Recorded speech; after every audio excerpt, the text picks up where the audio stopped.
Bench press, very common exercise that's used to train the pecs, the deltoids, and the triceps. There are a range of techniques for this one. So what I'm going to do is go through one technique in particular, the narrow grip, as I think this is going to be just the most easiest and simple in terms of setup if you're being introduced to this movement pattern. I'm also going to go through some of the differences in our bodies which can affect the way that the bench press is set up and performed, and then I'm actually going to go through the setup and the execution for this movement. Let's get into it.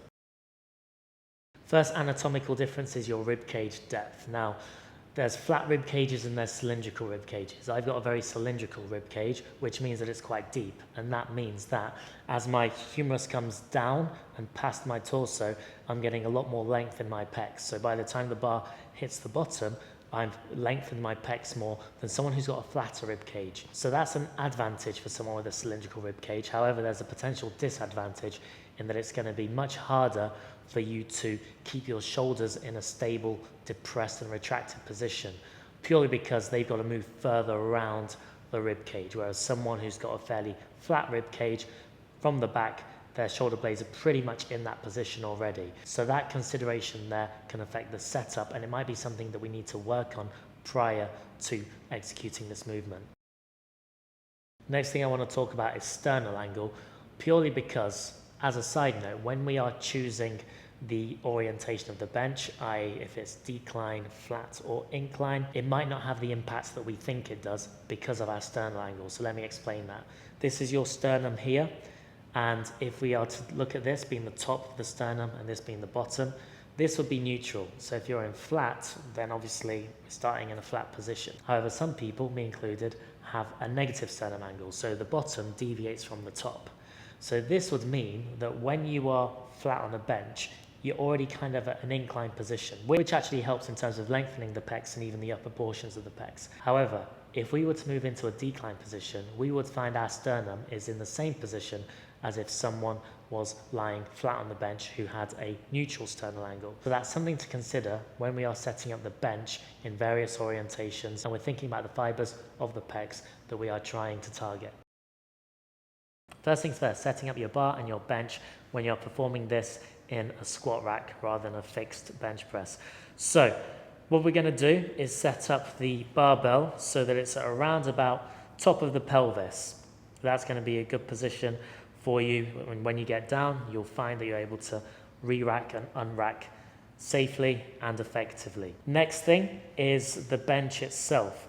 So you don't want this to be too far back, because I see this happen all the time. When the bench is too far back, the bar path, it moves in such a position as it just clatters on this every time, and it's horrible. So what you want to do is you want to ensure that the end of the bench is directly underneath the bar, and then when you lie down on the bench, put your head there and then unrack. You're going to be pushing in a bar path that's going to avoid hitting these. So that's the first thing on setup. So narrow grip bench press, hands are going to be over the AC joint. This is going to affect the position of your feet, which is going to affect the bar path. So these are things that I'm going to talk through in the setup.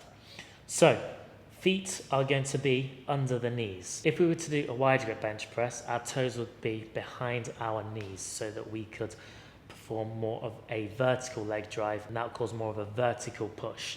However, we're going to be performing narrow grip, so hands closer together, which means that our feet are directly under our knees, which means that our leg drive is going to be more oblique, which means that our bar path is going to be more of a J shape.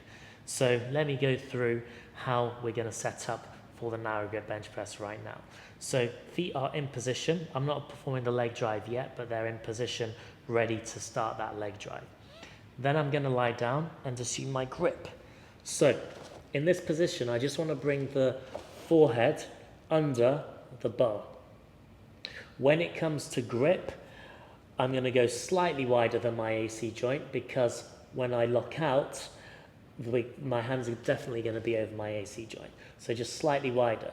Now, as you can see here, what I'm doing is I'm just getting this right in the crease of the thumb so that it's resting down and through my forearm, rather than this position here or this position here. This is a nice strong wrist position. So the knuckles are going kind of towards the back of the root. From here, what I'm going to do with my grip on the bar, it's not too tight yet because I don't want to be excessively fatiguing, thinking too hard about that. I'm just bringing my feet into position, making sure they're in position. Then I'm going to start to initiate my leg drive, so pushing obliquely down and my head moves back under the bar a little bit more. And then shoulder blades are going to be nice and down the back. That's going to be a nice stable position.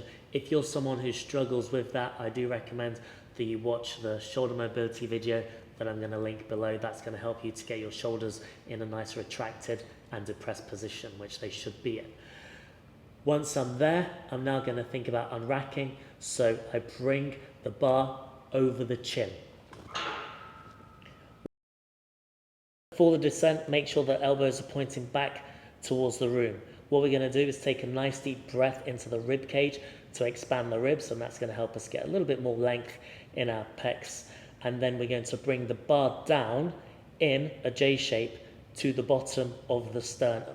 So I'm just going to go through that right now, and as I'm doing so, my feet are pushing into the floor, shoulder blades remain down my back and together. Let's go for it.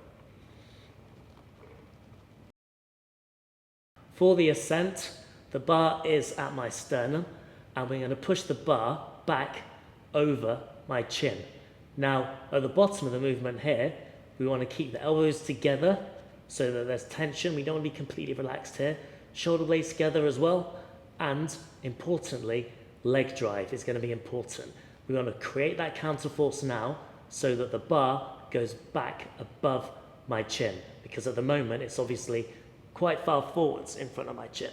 So elbows in, shoulder blades together, counter force from the feet, leg drive, push over the shoulders. Once we've got here, you can breathe out. Take another deep breath in to expand the rib cage. Down to the sternum. Keep tension, push into the feet, push the bar back over the shoulders. Once I've finished my reps, I re-rack by hitting the barbell against the top of the J hooks and then lowering down slowly before I get up out of position. So that's how you perform your narrow grip bench press. Hopefully you found that useful. Thanks for watching, and I'll see you in the next video.